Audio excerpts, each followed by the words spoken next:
If I had the ability to stretch,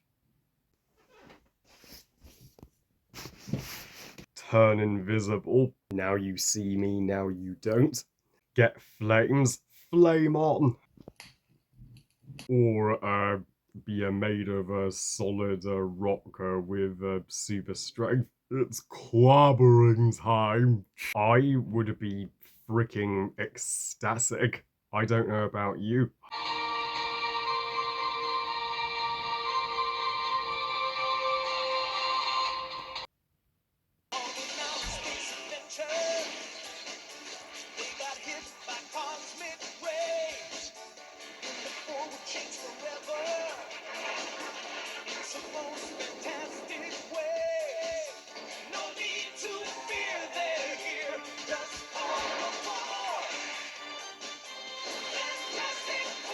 Fantastic Four 2005, directed by Tim Story, and is the second Fantastic Four movie overall, and the first of the Tim Story Fantastic Four duology, released exactly 11 years after the 1994 Campy Fucker Fest.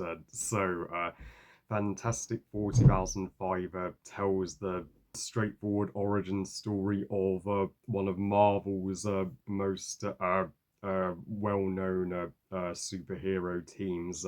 Before the Avengers, we got Fantastic Four, in which four people in well, five if you count Victor Von Doom, Sue Stormer, her brother Johnny Storm, Reed Richards, and Ben Grimm, played by Jessica Alba, Chris Evans, Ian Grufford, and Michael Chiglis all go on a space mission to study a cosmic storm, but in the process they are hit by the cosmic rays of the storm. The cloud alters their DNA to the point where they get awesome powers, and when Victor uses his power to become all powerful and to destroy the four for taking everything from him.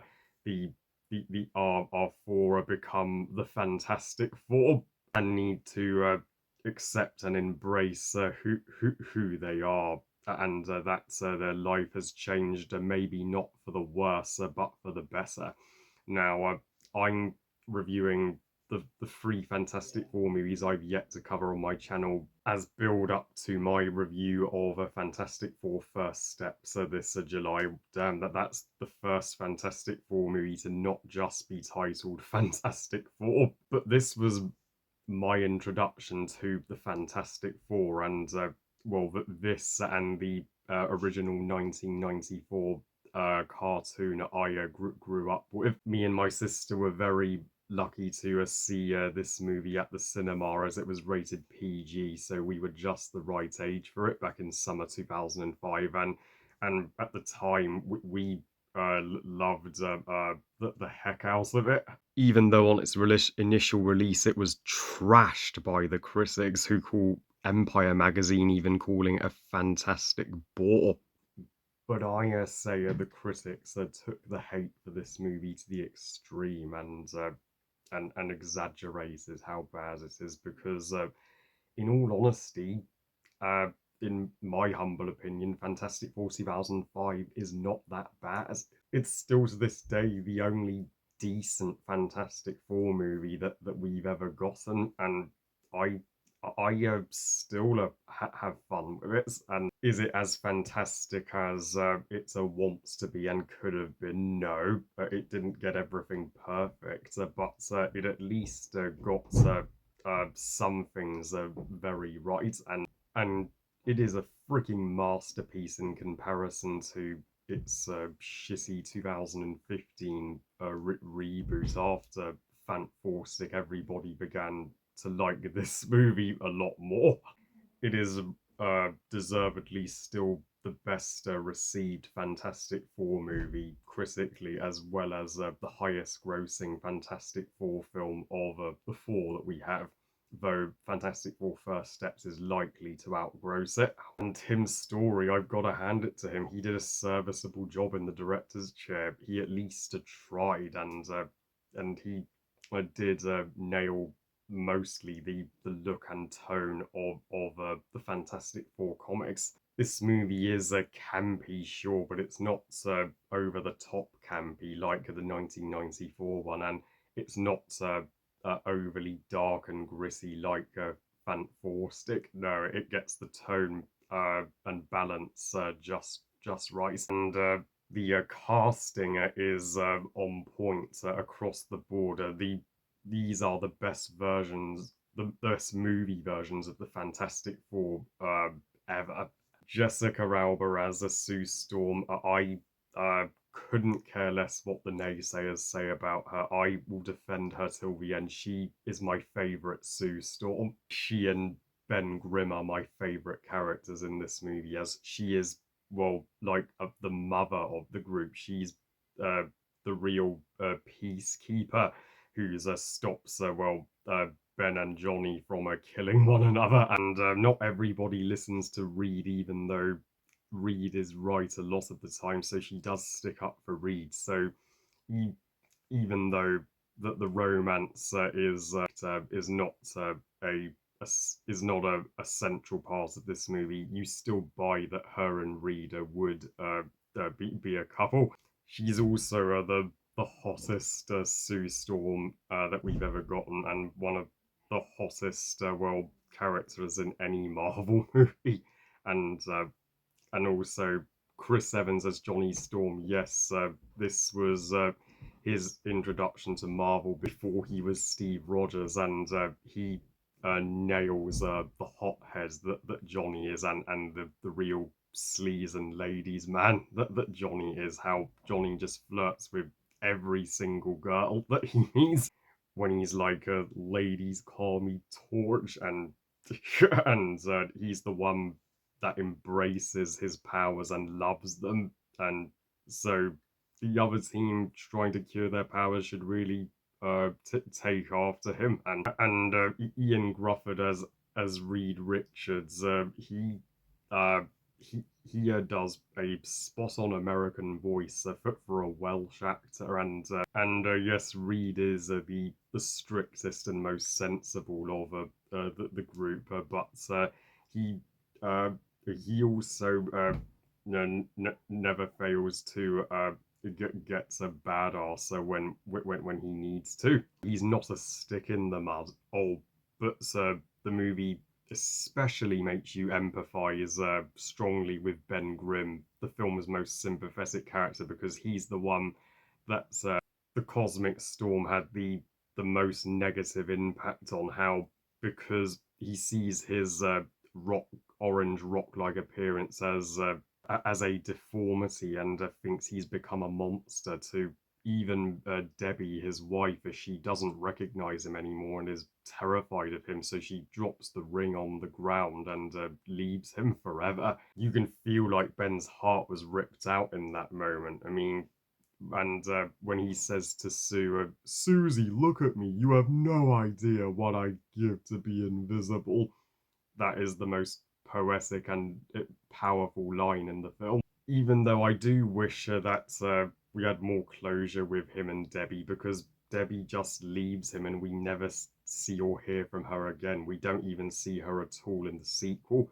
But at least Ben does meet a new partner, Alicia. Sadly, she doesn't appear until later in the day in this film, but the moment where she doesn't judge him harshly and loves him for who he is, it's a tender moment of happiness that he's it's the moment he's been waiting for, and he does realize at the end of that you know what, I need to stop Doom and my friends need me, so if it means I have to stay in this body, then so be it. And him and Johnny were supposed to be bickering rivals, and that's what you get in this movie. Because Johnny and Ben, to begin with, have polar opposite opinions on what the Cosmic Storm did to them, and their fights are when Ben scrunches up Johnny's car for calling him the Thing on live TV. It's as fun as banter gets, and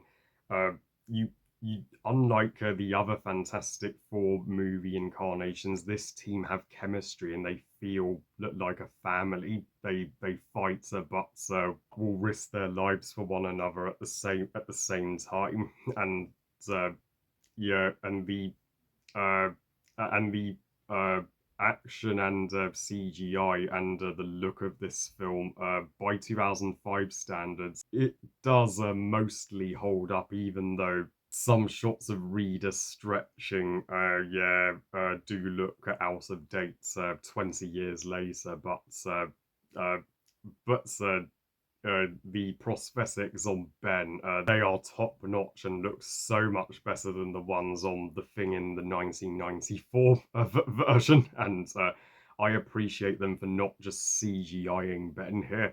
And my favorite action scene on in the movie would be on the bridge uh, the where the team get to be heroes and rescue citizens, and for the first time. It also has the best scene in the movie with when Sue transforms invisible and her clothes don't turn invisible, so she needs to strip naked to get past the crowd. PG. But I get that was just a scene for Jessica Alba to show off her bare flesh, but I'm not complaining. And Maria Mordrio as the gorgeous nurse that Johnny dates and skis with. She was pretty damn wasted in the movie. I wish we'd gotten way more of her. She should have been Johnny's permanent girlfriend. If Sue and Reed can have a romance, if Ben can have a romance, so can Johnny. And but the moment when Johnny first catches fire and he's and all his clothes are burnt off in a hot tub in the snow that the flames had made, and he's like, "Here to join me," and she uh, presumably gets naked in there with him. I mean, damn, are you sure this is a PG movie? And the soundtrack by John Ottman is super is exciting and feels like what you would guess in a superhero team up movie. It's particularly the theme dun dun dun dun dun dun. Even if nothing will beat the original Fantastic Four theme from the animated TV series, uh, but yeah, this movie is ain't perfect. Like, while the first and third acts are the most actiony parts, so yeah, the middle act, while it does have some nice character moments, it is the slowest paced part. So you do kind of wish they would uh, get a little more throwdowns with Doctor Doom and more scenes where they are heroes. But the movie's pacing could have been worse. I mean, it's not. But the movie's pacing could have been worse, so for sure. It's only an hour 45 minutes, so it's longer than the reboots, it's not half as boring as Fant Four Stick, and but the weakest character in this movie is hands down Victor Von Doom, played by a Julian McGlovern. They always seem to screw up Victor Von Doom in live action. The only great Victor Von Doom we've gotten is the one in the Marvel cartoons. Julian McGlovern's Victor is the most tolerable of the live action ones, but that ain't much of a compliment, as he doesn't become Doom until the third act of the film.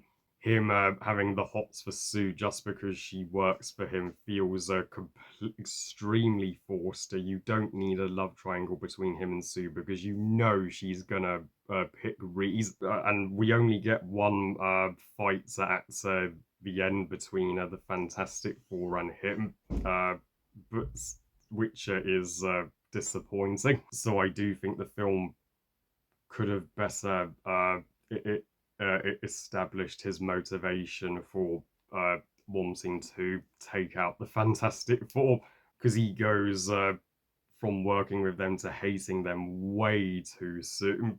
But overall, happy 20th anniversary, Fantastic Four 2005.